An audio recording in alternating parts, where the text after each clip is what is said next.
Hello friends, I hope आप लोग सब सही होंगे। अगर आप ये मानते हैं कि जो आज का ह्यूमन है यही सबसे एडवांस प्राणी है और साइंस भी यही कहता है, अगर आप भी यही मानते हैं तो इस वीडियो को लास्ट तक देखते रहिए, क्योंकि आज आपको पता चलेगा कि रियलिटी आखिर है क्या। रियलिटी कुछ हटकर है दोस्तों। अगर आपने मुझे इंस्टाग्राम में अभी फॉलो नहीं किया है तो आप जल्दी से मुझे फॉलो कर सकते हैं, और अगर आपका कोई भी क्वेश्चन है तो आप इंस्टाग्राम में भी पूछ सकते हैं, मैं उस पर रिप्लाई जरूर दूंगा। तो चलिए अब हम वीडियो की तरफ बढ़ते हैं। सबसे पहले हम बात करेंगे एविडेंस की, क्योंकि ये तो सबसे जरूरी है। अब जरा आप इस पिरामिड को देखिए, इसे इजिप्ट का पिरामिड कहते हैं। आई थिंक आप में से बहुत सारे लोगों को तो इसको पता होगा। अगर आप मेरे वीडियोस रेगुलर देखते तो मैंने इस पर भी एक वीडियो बनाई हुई है। मैं यहाँ पर आपको थोड़ा बता दूं, जो पिरामिड बनाने में जो टेक्नोलॉजी यूज हुई है वो आज तक हमारे पास नहीं है, और हम ना ही आज भी इजिप्ट के जैसे पिरामिड बना सकते हैं। और जो इस पिरामिड में पत्थर यूज हुए हैं वो बहुत यूनिक है, और इसके एक ब्लॉक का वेट 2.5 टन से भी ज्यादा है। आखिर 2000 साल पहले 2.5 टन के वेट को इतने हाइट तक आखिर कोई कैसे ले जा सकता है, वो भी बिना इंस्ट्रूमेंट के। अगर आप इसको और डिटेल में जानना चाहते हैं तो मैंने इसका लिंक डिस्क्रिप्शन में दिया है, आप देख सकते हैं। सेकंड जो एविडेंस है वो है एलोरा केव। अब आपको नाम से ही पता चल गया हो कि एलोरा केव मतलब वहां पर कुछ ऐसी गुफाएं जो परफेक्ट शेप में काटी गई हैं। अब आप कहेंगे कि इसमें क्या बड़ी बात है, ये तो कोई भी कर सकता है, पर आप जरा अब इसके स्ट्रक्चर को देखिए। अब आप भी सोचिए 2000 साल पहले जब कोई टेक्नोलॉजी नहीं थी तो कोई इतने परफेक्ट शेप में इन पत्थरों को कैसे काट सकता है। मतलब ये देखने में ऐसा लगता है कि मतलब इसे किसी लेजर से या एडवांस इंस्ट्रूमेंट से बहुत ही बारीकी से काटा गया है। तो इसका मतलब यहाँ पर तो यही निकल के आता है कि हमसे भी पहले कोई ना कोई एडवांस सभ्यता यहाँ पर थी। अगर आपको एलोरा केव के बारे में और जानना है तो आपको यूट्यूब में और भी वीडियोस मिल जाएगी। मैं भी एलोरा केव पे एक सेपरेट वीडियो जरूर बनाऊंगा। थर्ड एविडेंस योंगसांग क्वेरी, ये चाइना में है। अब आप जरा इसके स्ट्रक्चर को देखिए, ये एंशियंट टाइम के स्टोन है। अब आप कहेंगे कि इस पे क्या खास बात है, पर आप अब इस एंशियंट स्टोन के साइज और बनावट को देखिए। इतने विशाल स्टोन को आखिर परफेक्ट शेप में कोई कैसे काट सकता है। और फिर से हमारे सामने वही क्वेश्चन खड़ा हो जाता है कि वो भी 2000 साल पहले जब कोई भी इंस्ट्रूमेंट नहीं थे।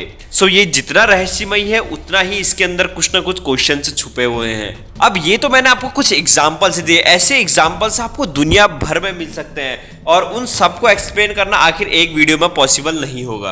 अब आप में से कुछ लोग तो यही कहेंगे कि आखिर इतने में क्या होगा। तो चलिए मैं आपको यहाँ पर से कुछ हटके एविडेंस दिखाता हूँ। आपने ये डायलॉग तो जरूर सुना होगा, अगर आपको कोई भी प्रॉब्लम है तो आपके सारे सवालों के जवाब हमारे पवित्र ग्रंथ में मिलेंगे। तो मैंने इस डायलॉग पर गौर किया और मैंने भी यही किया, और फिर मैंने काफी ढूंढा, फिर मुझे इसका एक आंसर मिला। हमारा एक एंशिएंट ग्रंथ है जिसका नाम मैं अभी आपको बताऊंगा।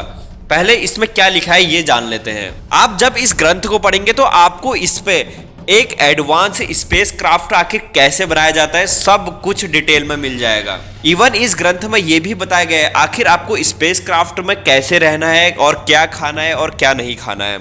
और इस बुक का नाम है विमानिका शास्त्र। ये इतना एंशिएंट ग्रंथ है कि आज तक किसी के पास भी प्रूफ नहीं है कि आखिर ये ग्रंथ लिखा किसने, और इसमें इतनी सारी नॉलेज आखिर आई कहां से। और साइंस कहता है कि आज का ह्यूमन ही सबसे एडवांस है। अगर ये बात सच है तो फिर ये क्या है। अब मैं आपको थोड़ा इस ग्रंथ के बारे में भी और बता देता हूं। एक तो सबसे पहले ये बुक संस्कृत लैंग्वेज में है, जो बहुत ही पवित्र एक लैंग्वेज मानी जाती है, और इस बुक को इंग्लिश में भी ट्रांसलेट किया गया है जिससे आप लोग को पढ़ने में कोई भी प्रॉब्लम ना हो। फिर भी मैं आपसे ये कहूंगा कि इस बुक को समझना इतना आसान नहीं है जितना कि आपको लग रहा है। जब आप इस ग्रंथ को पढ़ोगे तो आपको इसके वर्ड्स समझने में थोड़ा टाइम तो लगने ही वाला है। आपकी इंग्लिश जितनी भी स्ट्रांग है ये चीज यहाँ पर मैटर नहीं करेगी, क्योंकि अगर आप इस ग्रंथ को समझना चाहते हैं तो आपको पूरा फोकस के साथ इसे पढ़ना होगा, तभी आप इस बुक को समझ पाओगे। अगर आप इस बुक को पढ़ने में इंटरेस्टेड है तो मुझे कमेंट बॉक्स में जरूर बताइएगा। तो चलिए अब मैं आपको थोड़े आज के एग्जाम्पल देता हूँ। आपने एलियंस का तो कभी ना कभी तो नाम सुना ही होगा, और आपको ये भी पता होगा कि एलियंस जो है वो पृथ्वी पर आते रहते हैं, और ऐसी घटनाएं भी आप सुनते रहते होंगे। अब क्वेश्चन ये आता है कि आखिर ये एलियंस आए कहां से। जिस पर ये बैठकर आते हैं उसे यूएफओ कहते हैं, अनआइडेंटिफाइड फ्लाइंग ऑब्जेक्ट।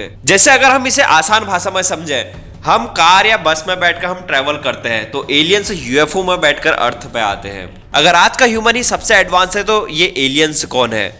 क्यों ह्यूमन के पास इनका आंसर अभी तक नहीं है, और ना ही हमारे पास इनके बारे में ज्यादा जानकारी है। अब आपको तो ये पता ही चल गया है कि हमारे अर्थ में हमसे भी एडवांस लोग थे, और क्या पता अभी भी हो।